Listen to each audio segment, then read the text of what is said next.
Z-Débrief, en partenariat avec InmacWstore.com, le spécialiste de l'équipement informatique pour les professionnels.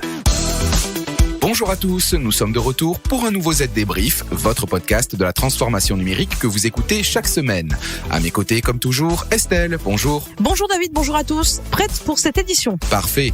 Alors quel est le programme? Eh bien cette semaine, on parle des tendances de la transformation numérique pour 2022, mais aussi d'une nouvelle taxe pour le matériel informatique reconditionné et du lancement par Orange de sa propre TowerCo. Il sera aussi question d'un fiasco, celui d'un nouveau logiciel destiné aux gendarmes et policiers français pour enregistrer des plaintes. Dans notre chronique pratique, on vous donnera également 3 conseils pour optimiser la batterie de votre iPhone. Et pour finir, Louis Adam de la rédaction de ZDNet viendra tout nous dire sur les origines et le fonctionnement du QR code. Allez, le Z-Débrief, c'est parti. Les dernières infos. Parlons donc pour commencer des tendances de l'année 2022 concernant la transformation numérique. Elles sont nombreuses et on en a relevé 2 qui sont majeures. Tout d'abord, les expériences connectées et hybrides dans le monde de l'entreprise évoluent. On le sait, le lieu de travail a rapidement évolué ces derniers mois et avec lui, les attentes des employés.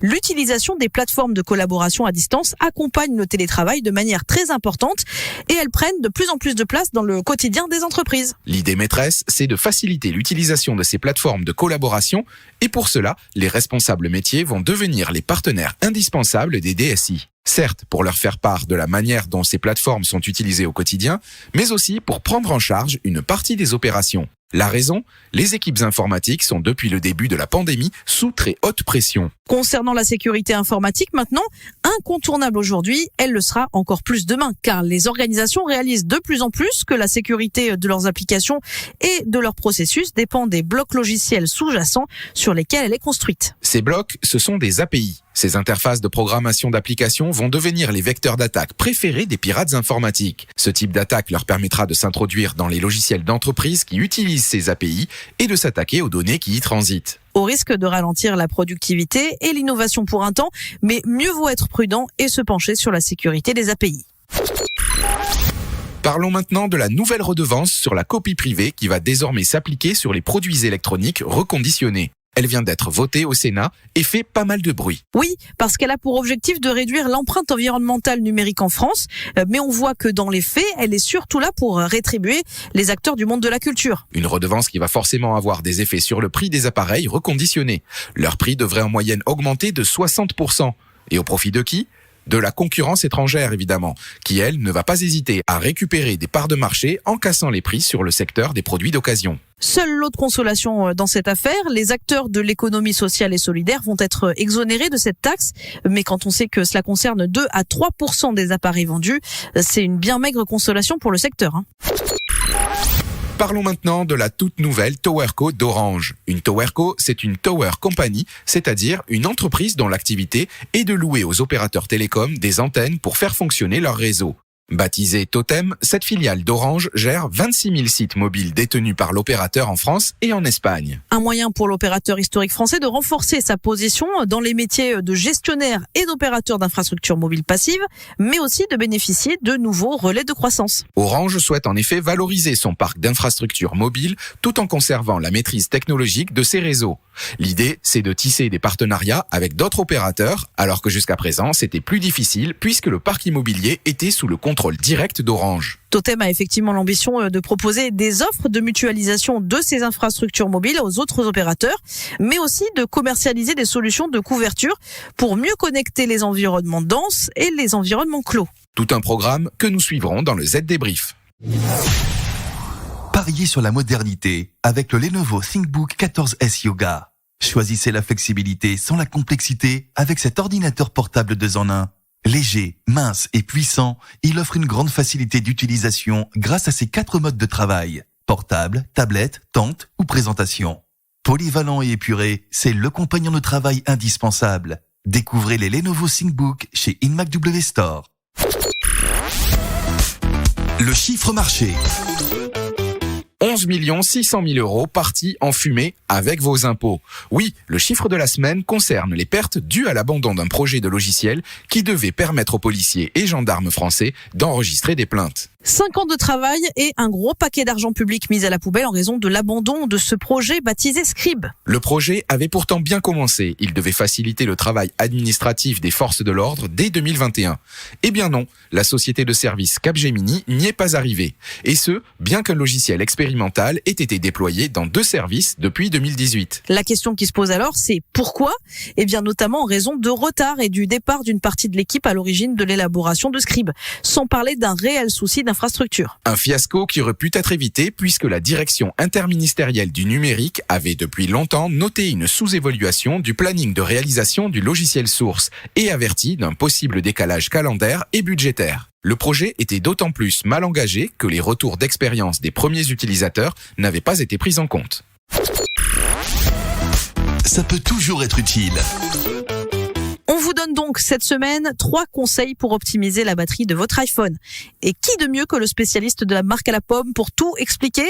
David, je vous laisse la parole. Alors tout d'abord, ce n'est pas sorcier, utilisez le mode économie d'énergie. Cela paraît évident, mais attention, ce mode désactive un certain nombre de fonctionnalités. Il est donc préférable de le réserver aux situations critiques. Allez donc dans Réglages, Batterie, puis cliquez sur Mode économie d'énergie. Vous pouvez aussi l'activer à partir du centre de contrôle en cliquant sur l'icône de la batterie. Autre moyen pour économiser de la batterie, réduire la luminosité de l'écran. Pour ce faire, allez dans Réglages, Luminosité et Affichage et déplacez le curseur vers la gauche. Vous pouvez aussi régler la luminosité de l'écran à partir du centre de contrôle. Gardez aussi votre iPhone face vers le bas, car votre iPhone dispose d'un détecteur de lumière ambiante. S'il est posé face contre terre, sur une surface, ou s'il est dans une poche, il devrait moins consommer. Mais si vous ne pouvez pas vous passer de votre iPhone, même lorsque vous ne l'utilisez pas, vous pouvez aussi désactiver la fonctionnalité lever pour activer. Pour cela, allez dans Réglages, Luminosité et Affichage. Ainsi, votre iPhone reste éteint tant que vous ne l'utilisez pas et consomme donc moins de batterie et de ressources du processeur. Autre solution, basique celle-là, n'hésitez pas à vous procurer une batterie externe. De quoi tenir jusqu'à la prochaine prise. Le zoom de la rédac. Allez, maintenant, le zoom de la rédaction de ZDNet. Il est consacré cette semaine au mystère du QR code et c'est Louis Adam qui nous explique comment un dérivé du modeste code barre s'est retrouvé sur nos smartphones. Tout d'abord, un peu d'histoire. Le QR code a été inventé en 1994 par un ingénieur japonais qui travaillait pour le constructeur automobile Toyota. Sa direction lui avait demandé de mettre au point un outil pour suivre le parcours des pièces détachées sur la chaîne de montage. L'ingénieur a donc créé un système qui code de l'information en utilisant un petit affichage montrant des carrés noirs sur fond blanc. 20 ans plus tard, le QR code s'est échappé des usines. Il est aujourd'hui utilisé aussi bien dans les opérations de publicité que dans le monde de la santé pour lutter contre la pandémie de Covid-19. Et si le QR code a connu un tel succès, c'est grâce à 3 raisons techniques bien précises. Tout d'abord, la position des carrés permet à un lecteur optique de décoder les informations rapidement. C'est de cette rapidité que vient son nom, QR pour Quick Response, réponse rapide en anglais. Ensuite, le QR code se révèle bien plus efficace que le traditionnel code barre. Il permet d'encoder plus de 4000 caractères alphanumériques et plus de 7000 caractères numériques. Les codes barres, eux, ne peuvent encoder qu'une dizaine de caractères. Enfin, le dernier secret du succès du QR code, c'est sa simplicité de réutilisation. Son créateur l'a placé sous licence libre dès 1999, ce qui laisse la possibilité à d'autres organisations de le reprendre et de s'approprier sa création. Rapidité, efficacité et simplicité d'utilisation font donc du QR aujourd'hui un code à succès. Mais d'autres alternatives existent, comme le flashcode ou le 2D doc. Ce dernier avait été retenu dans un premier temps pour le pass sanitaire français. Il s'agit d'un cousin du QR code développé par l'Agence nationale des titres sécurisés. L'apparence et les fonctions sont assez similaires, mais le 2D doc apporte une couche de sécurité supplémentaire pour garantir l'intégrité des données. Mais dans le cadre de l'harmonisation des différents passes européens, il a néanmoins fallu remettre tout le monde sur le même format. Et là, c'est bien le QR code qui a été choisi pour que chacun puisse lire les passes sanitaires des autres. Et voilà, vous ne verrez plus ces petites vignettes de la même manière maintenant. Le Z-Débrief, c'est terminé. Rendez-vous dans une semaine pour un nouvel épisode. Et comme d'habitude, pour n'en manquer aucun, abonnez-vous sur Spotify, Deezer ou Apple Podcast. Et n'hésitez pas aussi à nous écrire sur le site zdnet.fr ou à nous interpeller sur les réseaux sociaux. Petit rappel aussi, le ZD Tech, le podcast de la rédaction de ZDNet, vous attend tous les jours dès 8h pour faire le point sur un sujet d'actualité du monde de l'IT et des telcos. Un rendez-vous incontournable désormais. Et puis si vous aimez le ZD Brief et le ZD Tech, parlez-en à vos amis et dites-le nous en laissant des petites étoiles ou un commentaire sur votre application préférée. À la semaine prochaine. Bye bye. ZD Brief, en partenariat avec InMac WStore.com, le spécialiste de l'équipement informatique pour les professionnels.